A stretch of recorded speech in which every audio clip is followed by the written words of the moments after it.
Back at you, boys. We've got a pretty good case study going on. A 2016 Ford Explorer 3.5, just shy of 123,000 miles.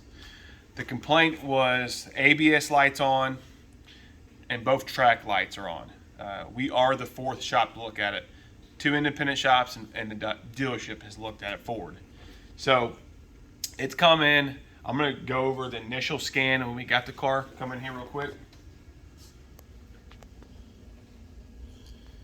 So basically you have a lot of lost communications and then invalid data received. And we're going to go over why we have that invalid data and why we need to focus on that.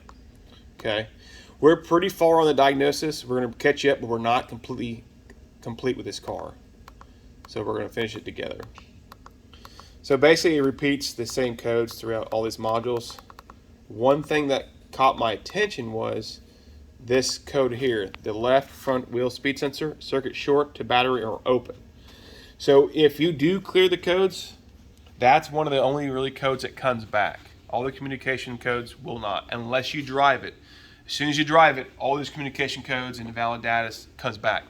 Well, the reason you're getting invalid data is if that left wheel speed sensor signal is wrong, which we'll show you it is, all the modules use that for interpretation for calculations. So it's if they have an expectations of what to see. In this case, if it's outside of that guide, they're going to have an invalid signal received, and it's true, it is invalid.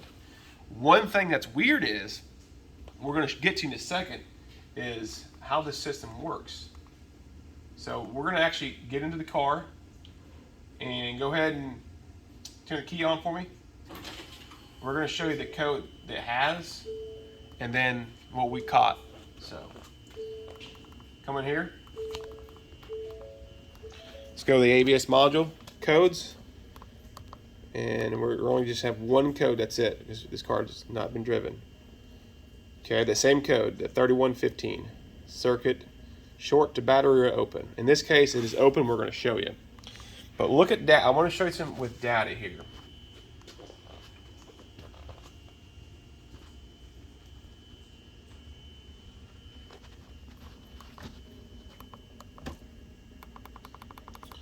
So we're going to find the front wheel speed sensors and look at the miles per hour, what it's showing. So if you see here, left front wheel speed sensor showing 158 miles per hour. In the rear is 0, and the front right and rear is the same thing, there's 0. Okay, these two here.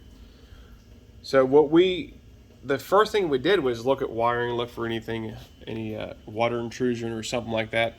Well, it lives right here, okay? We're going to show you. With this unplug, this mile per hour is not going to change, okay? Go ahead and we'll back out here, we'll cycle the key and we'll check it. Go ahead and cycle the key. Go ahead. Let's clear it. Clear codes. We should have a code because it's unplugged. But what I'm going to show you is that mile per hour is still staying the same. There's that code. And it is unplugged. See, this is unplugged right here. All right. Come back over here to data. We're going to take a look at the same data as before.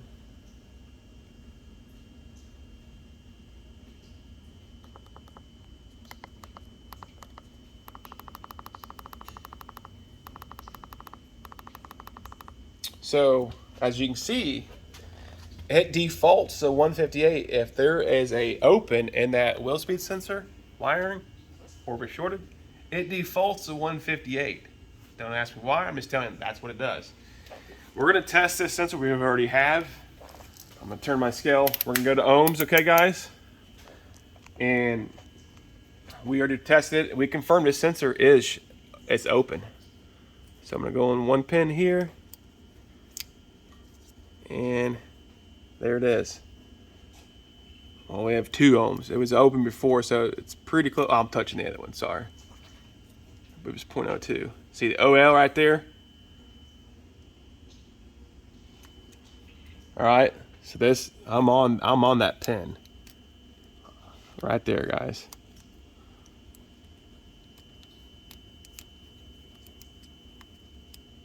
It's a small connector, but she's on there. Just want to prove to you. I'm trying again. All right, guys. So I'm on. It's a really small connector, but I'm on this. I'm shaking it. It's on that pin. Okay. I'm gonna touch the other pin, and it's nothing. It's open loop. So that confirms that sensor 100% is open. It's bad. I have a new sensor from Ford. I'm gonna grab it. We're gonna ohm test that one, and then I have from there. That's all we've done. We've confirmed the new sensor we have is good. We have not installed it. We have not drove it to see if any codes come back. So we're gonna do that together. So I'm gonna grab the new sensor. I'll be right back. All right, the part number Ford is a Dallas Apple 8 Zebra 2 Charlie 204 Charlie, or however you want to say it. I kind of mix them up always. But there's a Motorcraft number also right there, okay guys? Brand new sensor, we got it from Ford. Let's see what this one does, which I did verify already. It's got 400 something thousand ohms. We're gonna check it together, same test.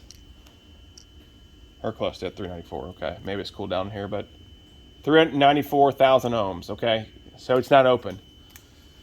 So I'll have one of my techs, he's gonna install this for me, and then we're gonna put together, we'll go on a road test and see what we got. So we'll see you in a bit. All right guys, we got the old sensor out, we got the new one in. We're gonna show you the scan for that. We have not touched it. It still should be showing 158 until we clear this code. So I'll meet you in the car and get you a look at it.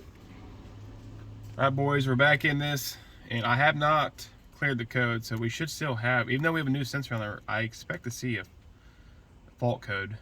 There it is, right there, okay? I'll show you the data display. It's still the same. It should say 158.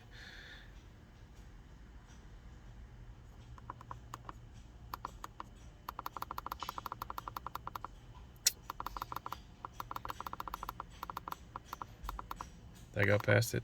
Must have. There it is right there. Oh, it's 0. Interesting. Okay. Fault code. There it is. We have the new one in there.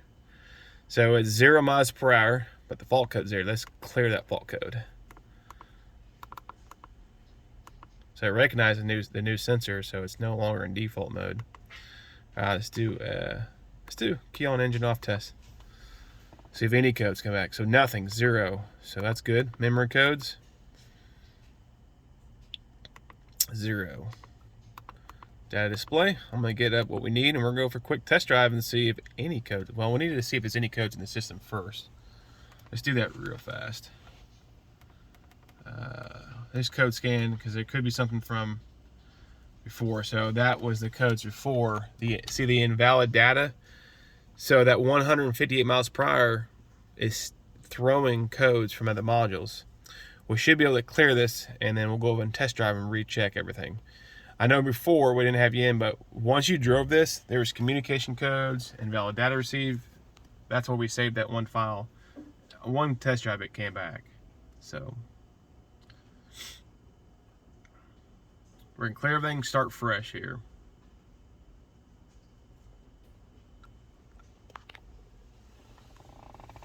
I think it's 28 modules.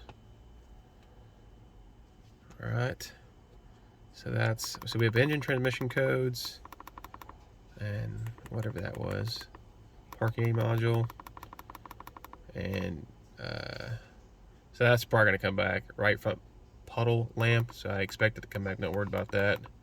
Not part of the problem. Everything else should not come back. Let's clear everything. Get our data set up, and we'll go for a test drive. Test drive. I can speak here.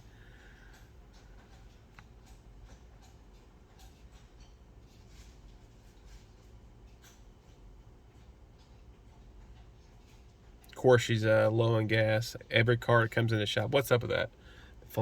Everybody wants to bring their car on empty. Well, if I fill it up, boys, we charge them for it. Don't worry. So all the people out there think you're pulling a fast one, bring your car into the mechanic on empty. Well, they'll charge you, don't worry. All right, ABS, data display.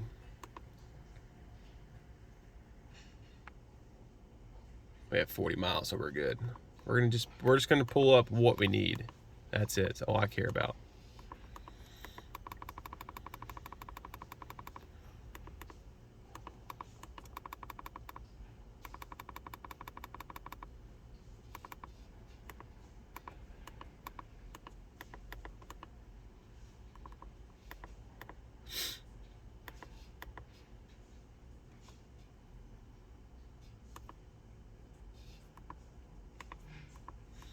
Let's scrap it real fast.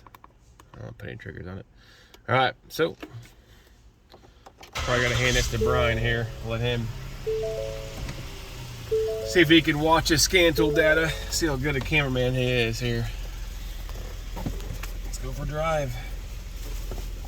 We have 44 miles still empty, boys.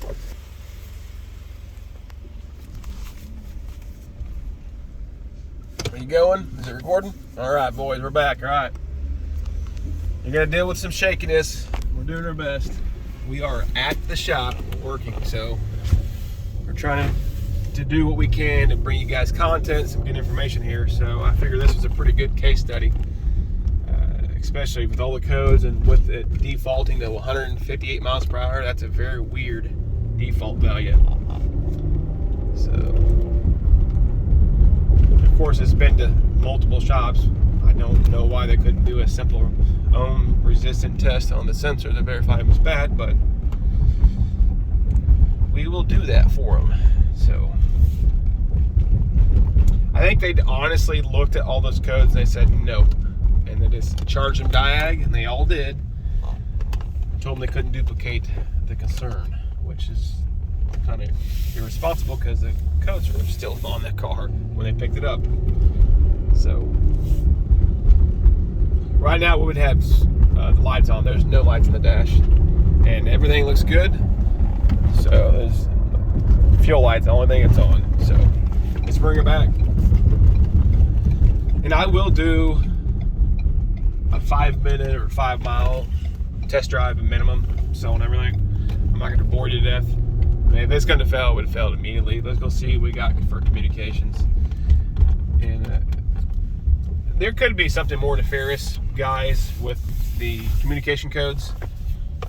But I'm telling you, when we drove it, they came back immediately. So, and the customer's aware of this. I told them. So, you know, we can only do what we can see and prove out is the sensor's bad. If there is another issue on the backside, we'll deal with that when that comes, but we're not going to chase our tail if we fixed it. Running codes.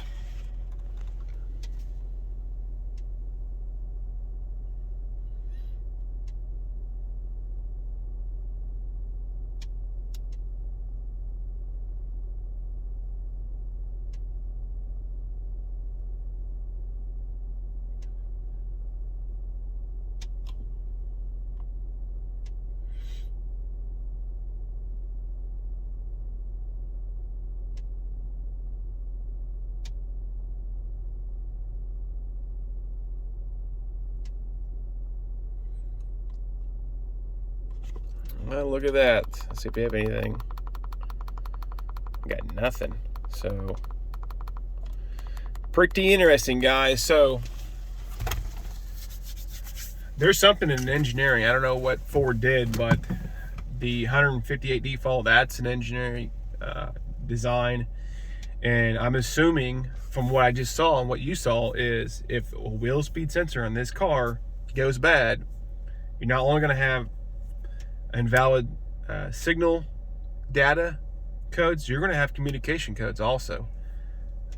Don't ask me how, why. I'm not the engineer here. I didn't design this setup, but I'll keep you informed. But I'm telling you, I'm comfortable. I don't think there's going to be any more communication codes come back, because I drove this car with the bad speed sensor and we cleared the codes, and the only code when we cleared it was a left front wheel sensor. As soon as we took off, I mean, within 200 feet, you had communication codes immediately. So I think they're interconnected. So this is a pretty good case study. I know this will help someone out there because this is unique. Because if you're going to do it, you do it right. See ya.